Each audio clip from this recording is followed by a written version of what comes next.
économiques liées à la production agricole, à l'éthique d'élevage, des exploitations minières et ou des exploitations artisanales. Donc c'est pour mieux maîtriser vraiment ce système afin d'accompagner les communautés et les communes à améliorer la mobilisation de leurs ressources propres au niveau des collectivités territoriales que nous avons initié cette étude. Nous avons eu la chance d'avoir quelqu'un qui s'y connaît et par rapport à ça, une typologie des chaînes de valeur ajoutées et résilientes au climat a été établie. L'atelier que nous démarrons, qui va durer 48 heures, va dans des séances de concertation, fait de travaux en plénière et des travaux de groupe, nous permettent d'affiner ces résultats dans un premier temps, de formuler des recommandations et de faire sortir un plan de renforcement des compétences. Et là, il faut comprendre, lorsqu'on dit plan de renforcement des compétences, par rapport à chaque chaîne de valeur ajoutée et par rapport à la stratégie de mobilisation des parties prenantes, quelle pourrait être l'intervention de chaque acteur pour améliorer le processus. Ousmane Togo fait ensuite le lien entre le manque d'infrastructures communautaires et l'absence de la cohésion sociale. Le difficile accès aux services sociaux de base crée la frustration. La frustration crée l'incivisme. L'incivisme crée l'exclusion.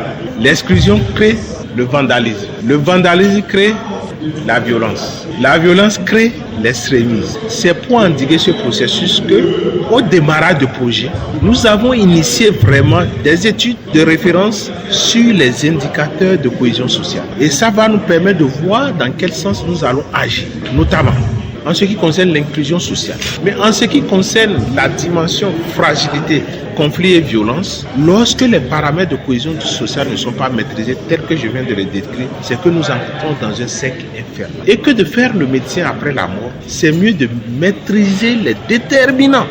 Le pourquoi on est en cette situation. En vertu de quoi un terroir a des besoins satisfaits et d'autres terroirs n'en ont pas. Question.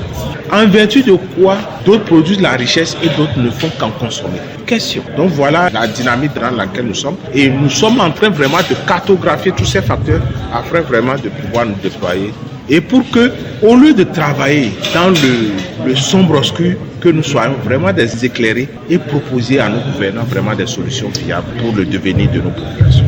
L'atelier de finalisation et de validation du rapport de l'étude sur la cartographie des chaînes de valeur ajoutée résilientes au climat prend fin ce vendredi. En plus bref, avant de retrouver les nouvelles sportives, retenez que le gouvernement béninois poursuit sa marche pour garantir à tous les citoyens la qualité des soins de santé. Le mercredi 25 septembre 2024, un atelier régional a été organisé par l'autorité de régulation du secteur de la santé ARS au Bénin avec un objectif de réviser et moderniser les référentiels médicaux du pays. Cet événement vise à répondre aux moyens, aux nouveaux défis du secteur en mettant à jour les cadres de soins dans les centres de santé afin de garantir une meilleure qualité des services offerts aux populations. Les référentiels médicaux en vigueur au Bénin élaborés il y a plus d'une décennie ne sont plus adaptés aux exigences actuelles du secteur de la santé. Place d'abord aux nouvelles sur le continent avant de retrouver les sports.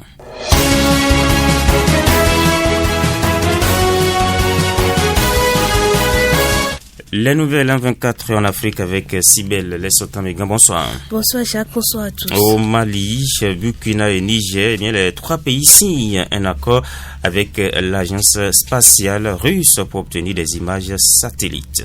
Après l'attaque surprise sur l'aéroport de Bamako, ne plus être aveugle est devenu une impérieuse nécessité pour l'armée malienne. Dans un communiqué, les autorités militaires indiquent que la réunion de lundi 23 septembre a permis de faire un examen exhaustif des dispositifs sécuritaires, de réévaluer la menace et de donner des orientations complémentaires. Sans plus de détails, les orientations complémentaires pourraient être d'autres spatiales avec un accord signé avec filiale de l'agence spatiale russe Roscosmos pour obtenir l'imagerie satellitaire, précise le journal L'Opinion. La République démocratique du Congo pour finir, le pays poursuit le Rwanda en justice pour violation de souveraineté.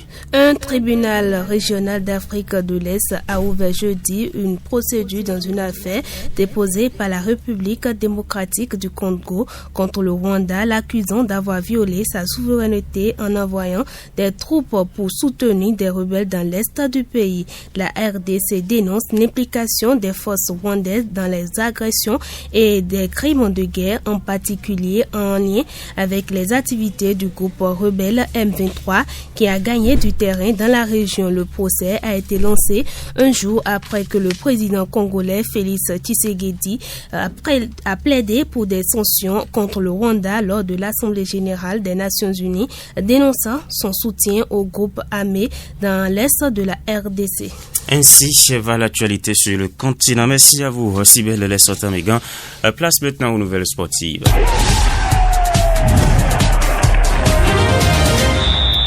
Les nouvelles sportives ce 19 avec Epiphane Chabi, bonsoir. Bonsoir Jacques Degouy. Championnat d'Afrique des Nations, liste des 25 joueurs béninois en regroupement. Oui, les 25 joueurs qui vont défier donc les différentes équipes dans le cadre de ce championnat a été rendue publique. La liste, bien sûr, le sélectionneur de l'équipe nationale locale Moussa Latoundi a annoncé un regroupement de 25 joueurs en préparation des éliminatoires du championnat d'Afrique des Nations. Ce stage va se dérouler à Kové du 30 septembre au 2 octobre 2024. Précisons que ce regroupement s'inscrit dans la continuité des efforts de préparation après une première session qui avait eu lieu du 1er au 7 juillet dernier suite au championnat national. Le staff technique des Guépards locaux semble avoir bien évalué les besoins et les dynamiques de l'équipe, d'où la sélection de 25 joueurs en réduction par rapport aux 30 appelés lors du précédent stage. Parmi les joueurs convoqués, on retrouve plusieurs éléments qui ont déjà fait leur preuve au sein de l'équipe nationale, contribuant ainsi à maintenir une certaine cohésion. Le Bénin est en quête de sa première qualification pour cette compétition prestigieuse qui représente une belle opportunité pour les joueurs locaux de se faire remarquer sur la scène continentale. Entre autres, on retrouve des habitués, je le disais tout à l'heure, Raïm Raman, bien sûr, de Dadje, Mariano Tinonvi de Loto, Afissou Adam, Bachir Sika, Fassino Rodrigue, Mamoudou Kamaru, Igor Dossa, Rabiou Sankamao, Imran Hassan, Zulkif Lutourou, Patrick Kessedjamé et puis de Emmanuel Henry, pour ne citer donc que ces quelques joueurs. Et puis, Ligue 1 française, le PSG joue Rennes ce soir et doit surtout se rassurer avant son défi londonien. Oui, après donc sa victoire difficile en Ligue des Champions, c'était face à Girone, 1-0. Le PSG doit défier donc Rennes tout à l'heure à partir de 20h. Le club de la capitale française doit se rassurer avant donc la deuxième journée de la Ligue des Champions qui s'annonce un peu plus compliquée pour le club.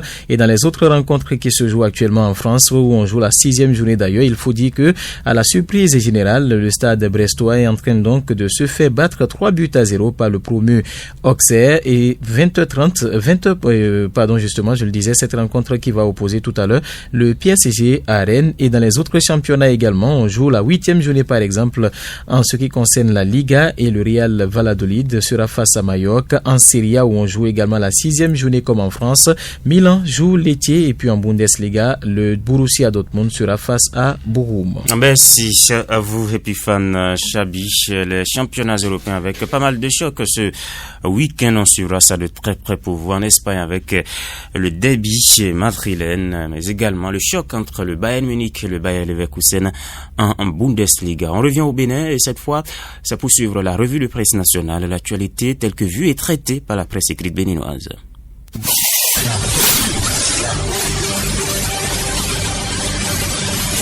Bonjour à tous, bienvenue dans cette revue de presse. Le gouvernement de la rupture intensifie sa lutte contre la corruption et l'enrichissement illicite au Bénin. Fraternité, Nord-Sud quotidien Le Télégramme, L'Investigateur et bien d'autres journaux en parlent ce matin et précisent qu'à travers le décret du 11 septembre 2024 fixant la liste des autorités et agents publics soumis à l'obligation de déclaration de patrimoine, le président de la République Patrice Talon ne laisse nulle place sous la main, ne passe et repasse. Selon Fraternité, désormais toutes les personnes élues à une fonction publique, les autorités nommées dans les fonctions de la chaîne des dépenses publiques, les magistrats et greffiers, les officiers de défense et de sécurité publique, les officiers responsables de l'administration des impôts, des douanes, des eaux, forêts et chasses, affectés dans un poste de contrôle sont tenus de déclarer leurs biens à l'entrée et à la fin de leur fonction. Pareil pour les coordonnateurs ou gestionnaires des entités ayant pour objet la gestion ou l'administration des projets financés par le budget national ou les partenaires techniques et financiers privées ou étatiques des entreprises publiques ou d'économie mixte pour les responsables des entités publiques qui reçoivent des subventions budgétaires de l'État ou des collectivités territoriales pour tout autre agent public. Et l'investigateur rappelle qu'en 2020, les députés ont abrogé l'alinéa 2 de l'article 3 de la loi portant lutte contre la corruption au Bénin. Cet alinéa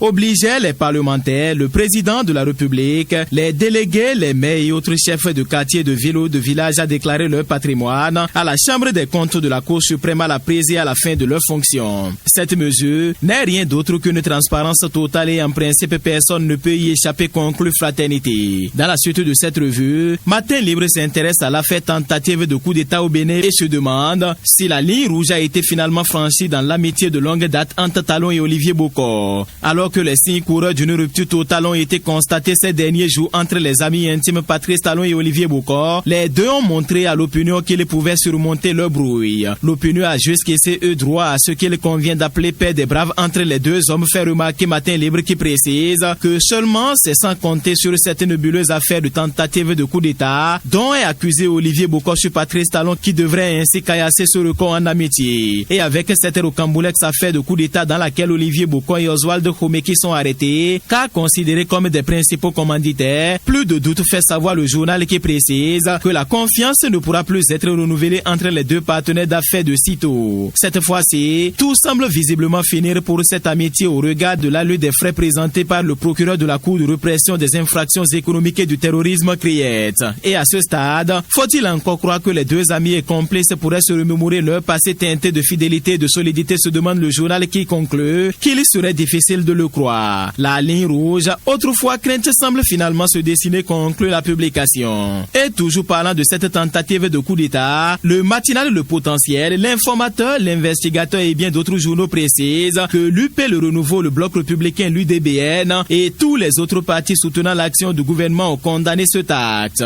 Et toujours avec Matin Libre, la publication nous informe que le brut nigérien coule à nouveau sur la plateforme de stockage au Bénin. Autrement, précise le journal, un nouveau navire a accosté pour un troisième chargement de ce pétrole qui quitte le Niger via le pipeline liant les deux pays. Et en accostant ce jeudi 26 septembre à 9h à Semekodji, ce navire, selon les informations exclusives de Matin Libre, mesure 274 mètres et bas pavillon Libéria. Avec sa destination finale qui est Singapour, il devra recevoir un chargement de 150 000 tonnes de ce brut qui quitte directement à Agadem pour le Bénin par ce téléoduc, conclut le journal. Et dans les dernières secondes, le matinal s'intéresse à la troisième réunion trimestrielle de concertation entre le directeur national de la BCAO et les directeurs généraux d'établissements de crédit qui s'est tenue le mardi 24 septembre 2024 au siège de l'agence à Cotonou. Cette réunion a permis, selon le matinal, d'examiner les faits saillants du rapport 2023 de la commission bancaire de l'UEMOA qui met en lumière les progrès significatifs réalisés par le Bénin dans son système bancaire. Les fonds propres des banques béninoises se sont consolidés, ce qui a entraîné une amélioration de la solvabilité avec un ratio de 16,4% à la fin du mois de décembre 2023, surpassant la norme requise de 11,50%. Le taux de dégradation du portefeuille des banques a connu une nette amélioration, passant ainsi de 7,1% en 2022 à 4,8% en 2023, ce qui place le Bénin au rang de meilleur pays de l'Union en matière de qualité de portefeuille, en dessous de la moyenne régionale de 8,5% pour la deuxième année consécutive, conclut les publications.